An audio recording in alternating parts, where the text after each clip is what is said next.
we're going to start with the first teams, obviously. So we've got Thailand versus Malaysia. And I don't believe they've played too many games so far this week, but we will have a look at the player rosters coming over here. As you can see, Thailand are actually 1-0 up against Malaysia at the moment, with a Palkia team nonetheless, with a little bit stack attacker, Tapulele going on, versus an interesting Groudon team with the Charizard as well, and a Porygon too, which just seems to have really fallen off, having come into Season 10 at the moment. So still a lot to play for both these teams, and a lot to play for both these players that we will have a look at more closely have got quite a few accolades for their teams as well, as they've been doing very well for both of them, both being positive across the entirety of the World Cup as well. So let's get into having a look at Thailand's Sahapol Meechunuke. So here he is. He's got a really cool trading card as well at the moment too. And rocking the Zacian, Pelipper, Incineroar, Urshifu Rapid Strike, that looks like, Rillaboom, and Amoonguss. Yeah, you would expect it to be that Rapid Strike to try and make use of the drizzle that the Pelipper can be setting. So a combination of 6 Pokemon that I have seen been picking up in popularity, able to win one of the recent tournaments as well with these 6 as well. So definitely going to be picking up in popularity. It seems like Sahapol is going to be relying on these 6 Pokemon to be able to bring Thailand up into the top 8 here. So we can have a look now at what his opponent is going to be bringing. And it is going to be that Groudon team paired up with that Dragapult, Whimsicott, Entei, Cherim, and Grimmsnarl. Yeah, now Lim Shao Theng is actually in the rankings at the moment 12th of all the players in the entirety of the Victory World Cup. He's 5-1 in his sets. So for Malaysia, he's really one of the top players at the moment. Sahapol is still pretty high as well. I think he's like 89th or something. He's 3-1 in his set. So both two really good players versing off against each other. But we do have a Cherim Groudon versus Zacian Rain at the moment. So we've got a weather war going on here, Jamie. So I'm pretty excited for this match. You would normally expect the Groudon to have the edge against most normal Zacian teams, even with the combination of the normal partners like Incineroar, Rillaboom, and Urshifu, but only recently has the Pelipper been picked up on that team as well. It's really going to be able to help out a lot in the Groudon matchups. We're going to be able to overwrite the drought that can come out from the Groudon, boost up the power of the water moves. Now your Urshifu can now effectively go back to hitting super effectively into the Groudon rather than neutral, thanks to the drought halving it back down. So yeah, the Pelipper is definitely a key adaptation for Zacian teams going forward into the Groudon matchups. Yeah, I think that's a really nice point. And like Zacian being the restricted, obviously, isn't also the weather setter as it is on the Groudon team. So whereas you want to be fighting for your weather on the Groudon side, you need to be switching in your own restricted. Whereas Zacian can stay on the field and you can switch in Pelipper just to control it instead. So you're still on the field with Zacian, not switching all the time and dishing out all the damage it is able to do. So it kind of puts a little bit more pressure on the Groudon team to be able to make sure that it's safe from the Pelipper.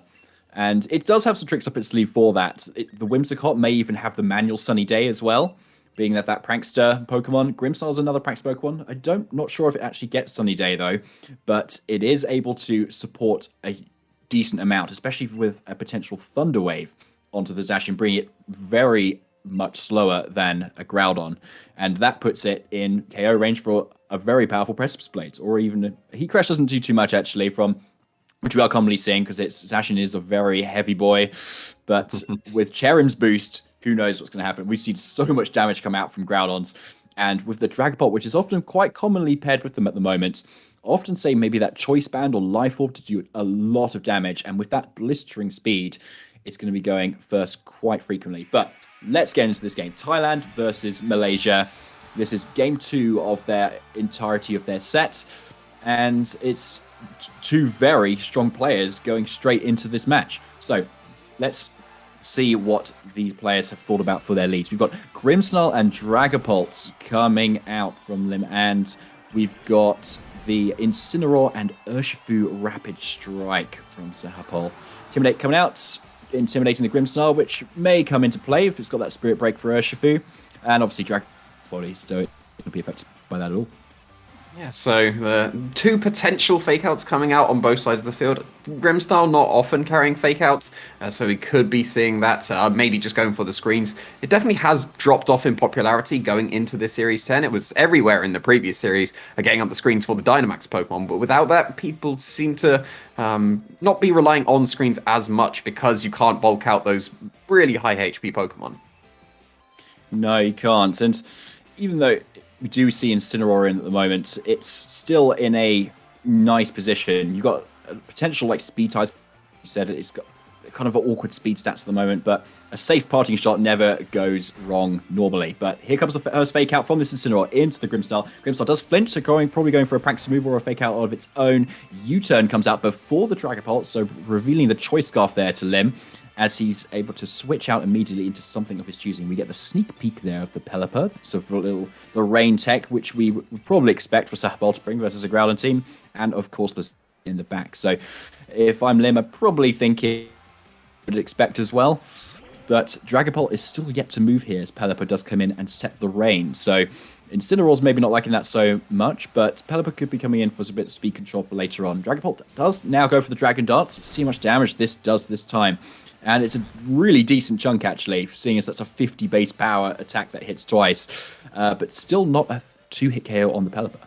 Yeah, Pelipper having some very nice base defense there, but that's definitely going to be the choice band coming out from the Dragapult, being able to hit really hard with those Dragon Darts. And now it's going to be really close if that Pelipper is going to be in range again. It could be a damage roll of whether that's able to pick up the knockout at this point. Grimstone not able to set any of the screens or go for any of its practice shenanigans this turn, but free to now that the fake out has been used up on the Incineroar at this point. It'll be key if the Incineroar does have a dark type move as well. If it's only carrying the fire type coverage, it won't be able to hit this Dragapult really even at all, especially with the rain. So we'll have to see if that Incineroar is going to be carrying that dark type move.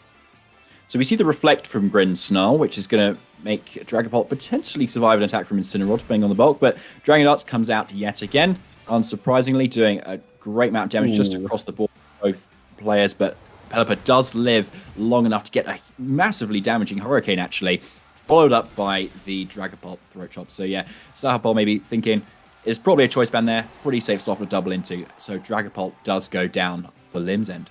Yeah, the Reflect not really going to help out from the Throat Chop when you're down into the red. The Hurricane doing a lot of damage to that Dragapult. Definitely quite a frail Pokemon, so Pelipper able to do a very, very nice chunk of damage with that. Rain making the Hurricane 100% accurate. So now the only awkward thing with the Pelipper being on the field already is that the Groudon can switch in whenever it wants and overwrite that Rain. When you're in the Weather Wards, it's always awkward having your Weather Setter on the field already with the other Weather Setter waiting in the back. It's not going to be the Groudon, it's going to be the Entei instead, but that's still going to be able to pick up the small HP that's left on this Pelipper, but still able to survive both the Dragon Darts. It means it's able to survive and switch out and switch back in to overwrite any potential droughts in the future as well. So a very nice survival for the Pelipper there, and if it does want to switch out, it could be taking an attack from the Entei, but your Urshifu's not going to really mind that. Incineroar probably won't mind too much unless it's something like a Stone Edge or a Stomping Tantrum as well. Grimmsnarl, it's got the Reflect up. It probably wants to set up the Light Screen in front of the Pelipper as well, but that is going to be switching out now.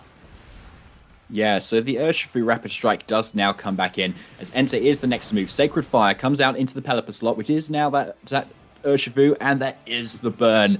50% chance, but it's a deadly one. Parting Shot goes into the Entei, lowering the attack and special attack, and Incineroar does what it does best and switches right out of there, leaving its mark on the field.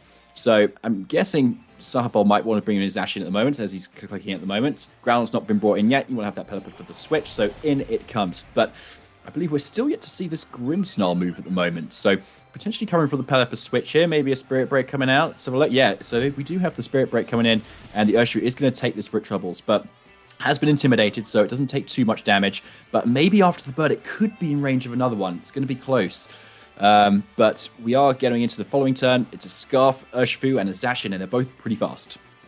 Yeah, and in the rain as well, so even with that burn, you're still going to be doing some really nice damage to the Entei. You're going to be able to crit through the Reflect that's set up on the Grimmsnarl as well with your Surging Strike, so won't have to worry about that either. Only the Groudon switching in to be able to reduce that Surging Strikes down would really be putting a stop to this Urshifu at this point. Zacian's in a pretty good position as well. The Entei still threatening the Sacred Fire onto the Zacian, not as much damage because of that rain. Would need the Groudon switch in once again to be able to boost that up, but if you do switch in the Groudon, you could be taking a Surging Strikes, especially if you're switching out the Entei instead of the Grimmsnarl.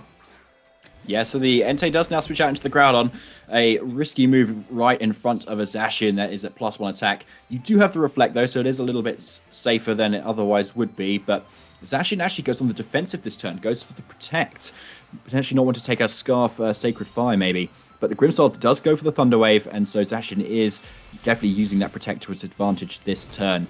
Surging Strikes now does come out from the Urshifu into the ground and doing a very tiny little amount. 1, 2, and 3 shots probably isn't even going to do a fifth of damage at the moment, showing the effects of the sun there plus the burn down this Urshifu. It's not that which we've seen as well, so it is really lacking in the damage output. So I do wonder if this ground is actually even bulky at the moment. Yeah, it's definitely lacking in damage output with the burn, but that also means you can't be Thunderwaved at least. So now you're going to guarantee you're faster than the Groudon. You still have that Pelipper to be able to switch in, and Groudon is on the field, so you will be able to get your weather control if you want. If the Groudon switches out as the Pelipper switches in, the Entei is going to be taking now a rain-boosted Surging Strike. So even with that burn, still has somewhat of a positive effect, meaning that your Urshifu is still going to be able to move first, still being able to get off the Surging Strikes as well. You don't really care if your Pelipper gets T-Waved at this point, because it's such low HP. It's going to be KO'd by either Pokemon at this point, and the Zacian there is going to be switching out, so we are going to be getting that rain back. Yeah, so the rain comes. Well, Pelipper brings the rain, so that is really going to boost up Urshifu's damage output, especially as Lim knows its Choice Scarf because outsped the Dragapult in previous turns. Thunder Wave does go out into the Zacian slots, so Pelipper does take that for its troubles, and I do believe we will see Sahapol go for this Surging Strike, which now the sun's replaced with rain, it should be doing like 4 times as much damage at the moment now. So as we can see, it is doing a lot more now. And so Groudon is brought below half. Doesn't seem to be a Citrus Berry activating there. So Groudon's always seem to run like a huge variety of items at the moment. Lumberry, Citrus Berry, Life Orb, White Herb. There's a lot to go on. So we haven't revealed it yet. But Precipice Blades comes out and does target with the Urshifu and gets the hit KO. Life Orb, there it is. Yeah, we do get the reveal of the item there, but now the Groudon is going to be so low. It's only probably got 2 hits left in it to be able to get the KOs before it is knocking itself out to the recoil. But you have taken care of the Urshifu at this point. That was one of the more threatening things to the Entei at this point. The Incineroar coming in, it could be able to just go for a fake out onto that Groudon. That should be enough chip damage to be able to put it down into just one last Life Orb hit before the Groudon would be able to KO itself. It might even be close enough to be in range of just one Life Orb hit. It's going to be very close. Whether that is going to be in range at this point. Pelipper's not looking so happy on the field with its paralysis. It's not going to be able to get off any attacks before at least the Groudon or the Grimmsnarl would be able to move. Even the Grimmsnarl would be able to pick it off with a Spirit Break at this point and should almost certainly be outspeeding with that paralysis as well. But then the Groudon, if it wants to go for the attack into the Pelipper, we don't often see a rock coverage move on the Groudon. It would need to go for a Heat Crash to pick up that KO, but instead just going to be keeping itself safe with that Protect.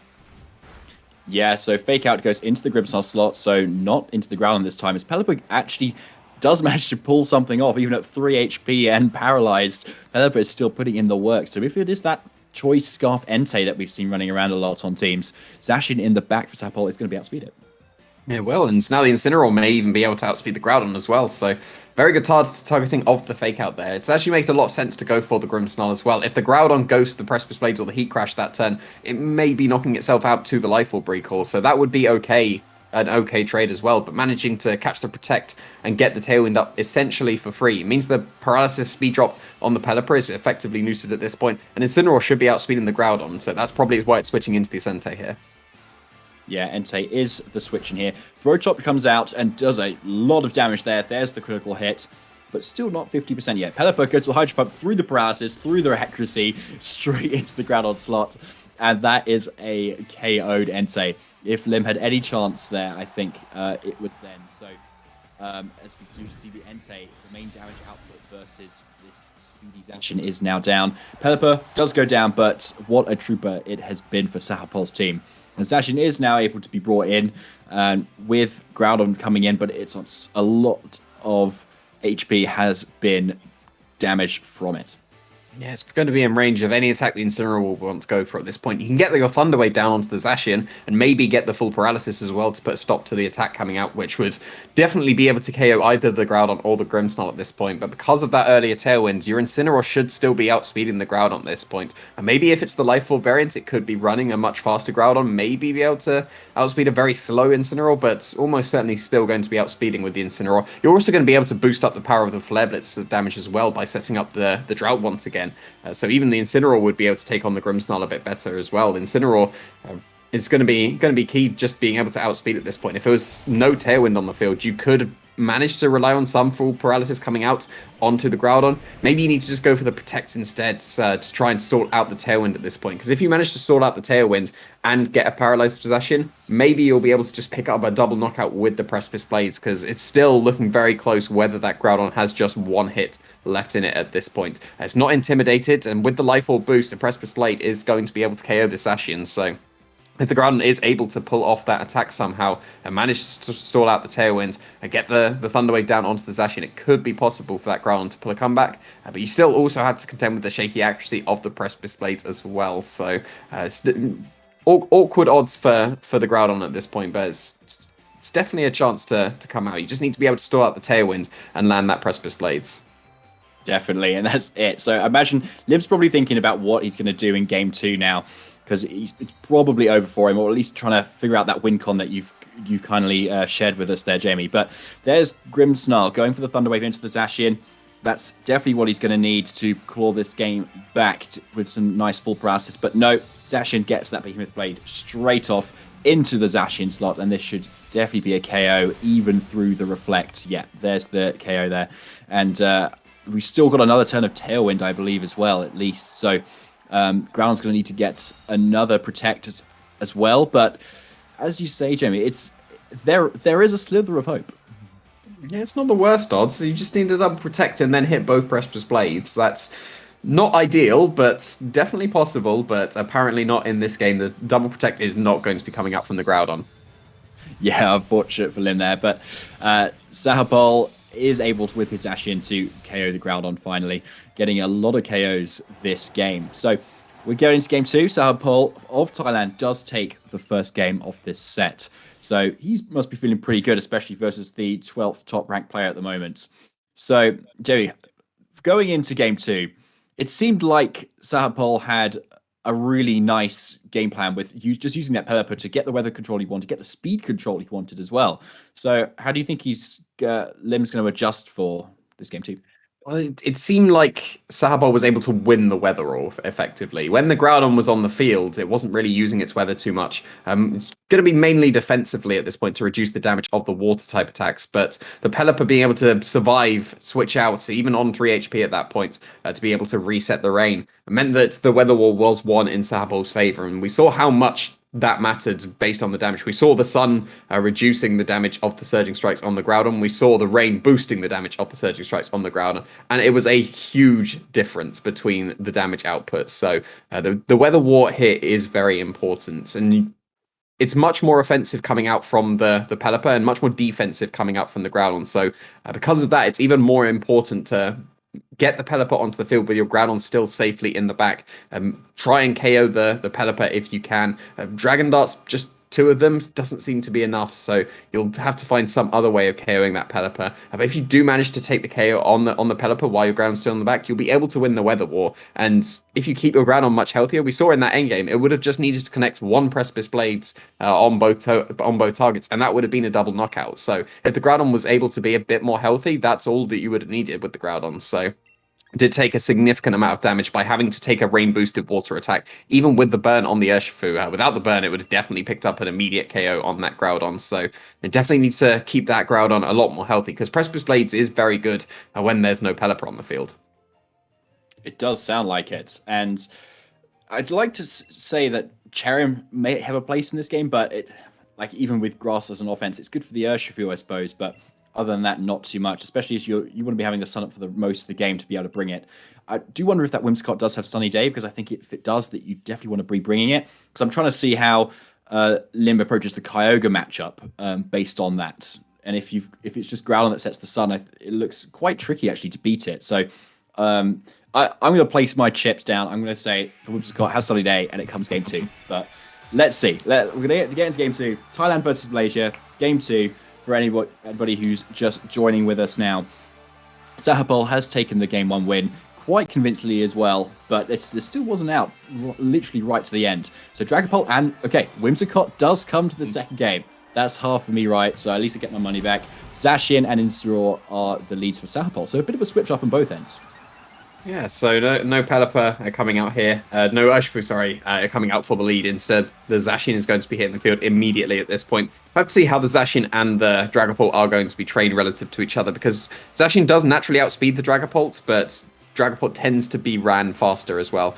Should be able to get the speed control going with the Whimsicott as well, but then could just be taking a fake out from the Incineroar to put a stop to that. So depending on if the fake out goes into the Whimsicott this turn, the training on both the Dragapult and the Zacian could be very key here on who is going to be able to move first. Because if the Zacian moves first, you'll be able to pick up a knockout on the Dragapult with the Behemoth Blade. If the Dragapult is able to move first, maybe you can dodge some damage by going for something like a Phantom Force. Maybe U-turn into either Pokemon just to switch out your ball position. But Whimsicott definitely doesn't want to be taking a fake out here. It is going to be switching out into that Entei. Yeah, fair enough. So no helping hand or anything coming out there. Entei is the switch in, which looks pretty good into what Sahapol's led. Fake out goes into it, does a little bit of chip damage, and there's the U-turn, as you mentioned, Jamie, into the Incineroar. Fairly safe slot. It's probably not going to protect. It does quite a lot of damage as well, as it does now switch out into something that Lim's going to bring in. So maybe the Groudon into this slot, but it might still be taking a Behemoth Blade. If the Whimsicott is Focus Sash, you might want to bring that in here to knock it down to its Sash. You can still get something off the next turn. So yeah, it is coming in this time, and Zacian does go for that Behemoth Blade. I'm guessing it isn't the Whimsicott and not the Entei. So yeah, it does target what was Dragapult, but no Focus Sash actually. It just goes completely down turn 1. No Protect from the Whimsicott either this turn, so it goes down, but Entei is in a decent position. Yeah, it definitely is, and unfortunately we won't find out in this game if the Whimsicott is carrying Sunny Day, unfortunately. So, but the Entei is still where it wants to be, especially if you switch in the Groudon at this point, because then you'll be able to threaten down some big fire damage with the Zacian. And something neat you could do with the Groudon as well is just switch it in and switch it straight back out again to be able to get the Groudon back in the back as well when the Pelipper could switch in, but instead it's going to be the Dragapult. And we have seen that it did outspeed that Zacian at this point now, so going to be able to go for some big damage with that Choice Band. Maybe now is the time to go for the Phantom Force into the Zacian. It's a combination of Sacred Fire, maybe even reduced from the rain with the Phantom Force could be enough to pick up the knockout on the Zacian at this point. We'll have to see what item is being carried on that Entei. I don't think we ever confirmed it at this point. It could still be carrying that Choice Scarf. It is very common to be run Choice Scarf on the Groudon teams to be able to outspeed the Zacian and get the one-hit KO when you've got that Sun Boost as well, which is still going to be very awkward to be able to do because of that Pelipper that could be waiting in the back for Sahapol here. Dragapult could also just be outspeeding as well if it's not a Choice Scarf in the Entei. You've got the options to just go for a U-turn into the Sun Boost, but it does look like it is going to be a Choice Scarf Entei here. Yeah, so Sacred Fire doesn't go into the Zacian slot. Sahapol just leaving it open to take one as the Dragon Darts now comes out into the Incineroar, and smartly Lim is able to get that knockout there thanks to the smart targeting of the Dragon Darts. But Dragapult now does actually just go down straight up to the play rough. So Sahapol's not playing around. He's just leaving in his Zacian, but I suppose, I'm eating my words here, it is playing around, but Dragapult is taken down because of it, as we do see Lim bring out his final Pokemon at the back, the Groudon, and Sahapol brings in his Urshifu Rapid Strike. The sun now does go up, but we still haven't seen Sahapol's fourth in the back, and it could very well be that Pelipper. And yeah, like the Zacian, it was left open, Jamie. And it's an entirely reasonable play coming out from Lim. If you expect the Pelipper to be coming in to reduce the damage onto the Zacian, we saw the Dragon Darts wasn't enough in that first game. So getting that little bit of extra chip damage with the Sacred Fire would have knocked out that Pelipper switch in. So going for the play, predicting that Pelipper to try and help out the Zacian with the Sacred Fire, but instead just ignoring it completely.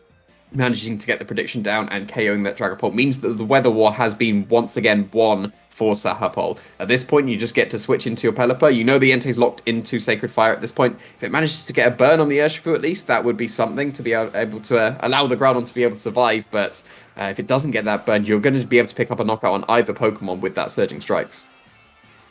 Pelipper is the switch in for Zacian. Pelipper the Thunderstruck I just noted as well. That's pretty cool. Sacred Fire, the 5% miss does miss on Sahapol's Pokemon. Surging Strikes in the rain coming out from this Choice Scarf Urshifu. Wow, that's a lot of damage just from the one hit. So Entei is definitely going down here. So Groudon has its back against the wall, but it's a pretty big back. So it's got a Life Orb, it's got a lot of strength. Rock Tomb, the prediction of the switch in there for Lim into the Zacian slot. Pelipper does end up taking the Rock Tomb and gets its speed dropped too, so very much likely slower than this Groudon. But we are now going into the final turns here, and Sahapol still has 3 Pokemon left. Yeah, and you just get to click the Surging Strikes at this point. We saw how much it did when it was burned. It didn't even manage to connect the Sacred Fire at this point, so there was no chance of a burn. And Surging Strikes is now going to be landing into that Groudon. So we saw how much it did in the sun with a burn. We saw how much it did in the rain with a burn. And we can see here that it's going to be easily picking up the knockout with a little bit extra on top when it is just regularly in the rain. So Sahapol is going to be able to take this very comfortably 2-0. He is, and that's Sahapol of Thailand, so congratulations to him. So that's put him 4-1 up in sets across the entirety of the Victory Road circuit in the World Cup. So he's been a very strong player for Thailand, and that's put Thailand up 2-0 versus Malaysia from the total group stages too. Again, a very strong start, especially on a Friday. So for the rest of the weekend, the pressure is definitely on for Malaysia to get the rest of those wins. Yeah, and you can see how much of a difference just taking the Pelipper to putting the Pelipper onto your Zacian team changes the Groudon matchup. We've seen Groudon really have a strong matchup going into what we would call the standard Zacian teams at this point. Maybe the Pelipper would start to be considered standard as well at this point because it does fit onto the team very well. When your Urshifu is in the sun, it's not going to be doing too much damage to the Groudon at all, but as soon as you get that rain instead, it changes the matchup completely. You're able to do so much damage to the Pokemon that don't want to be taking the Water-type moves, just relying on the Drought to reduce it down, but just really be able to flip that completely on its head. And you can see, we saw at the end of that game just how much damage the Urshifu could do if it was allowed in the rain. A huge amount of damage as well, and expertly piloted team. But both players I felt like played very well. I think just maybe the Sahapol just had like the matchup. It seemed like a bit of a struggle, especially now that Whimsicott went down. If it had Sunny Day, maybe something came out of there. I would have been loved to know the item, but it didn't work out the way he wanted, especially if that Sacred Fire just went into the Zacian. That would have been huge. But anyway, so that's us for the first game. We are going to be heading into the game 2 very shortly. That will be Ramses Quintana versus Javier Ponce. So stay tuned for that, and we'll be right back after a very short break.